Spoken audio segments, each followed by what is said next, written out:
Sa maison déborde d'or et de marchandises, mais malgré cela, son mode de vie reste spartiate. On peut le dire, Mayer est irréprochable concernant la gestion de son budget. En effet, un budget sain est la base de toute réussite financière. C'est pour cela que sur l'application Finari, nous centralisons tous vos comptes en un seul endroit pour vous donner une vision claire et complète de l'ensemble de vos finances. Vos dépenses et vos rentrées d'argent sont catégorisées automatiquement pour vous montrer où vous pourriez faire des économies. Et ce n'est pas tout, grâce à notre scanner d'abonnement, Finari identifie tous les abonnements et autres paiements récurrents que vous pourriez optimiser afin d'investir davantage et de développer votre patrimoine. Alors, prêt à prendre le contrôle de votre finance? Cliquez sur le lien en description pour découvrir Finari. Revenons-en au Rothschild. Mayer vieillit, mais ses ambitions ne font que grandir. Et pourquoi ne pas fonder une banque Rothschild à l'échelle européenne? Mayer a maintenant 67 ans. Pour créer cette banque à l'échelle européenne, il mise sur ses 5 fils. Le 27 septembre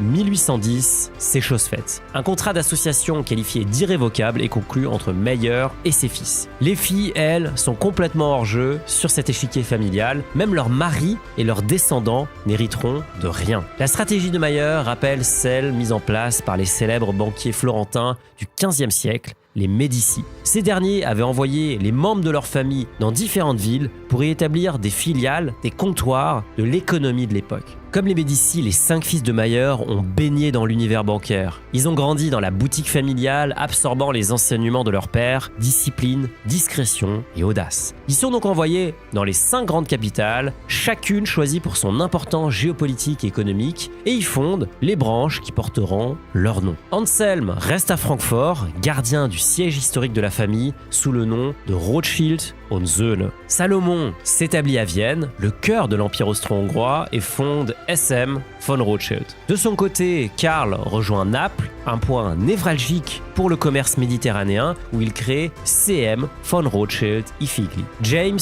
certainement le plus charismatique, part pour Paris, où il établit Rothschild Frères. Et enfin, Nathan s'installe à Londres, le centre du monde financier, où il fonde NM Rothschild & Sons. Cette organisation repose sur un principe fondamental, l'unité familiale. Mayer comprend que pour prospérer, ses fils doivent travailler ensemble. Cette volonté de cohésion est représentée sur le blason familial par les 5 flèches, symbole de force, d'indivisibilité. D'ailleurs, petite anecdote, les 5 flèches sont encore aujourd'hui le nom de la partie private equity de Rothschild & Co, 5 Arrows. Parmi les 5 fils, c'est Nathan Rothschild qui occupe une place centrale dans le plan de Mayer. Considéré comme le plus entreprenant et le plus prometteur, il est envoyé à Londres en 1798 à seulement 21 ans. Il emporte avec lui 20 000 livres, une somme colossale pour l'époque. Ce montant représentait plus de la moitié des avoirs familiaux. C'est la preuve de la confiance que Mayer a placée en lui. Mais Nathan n'est pas encore un homme d'affaires accompli.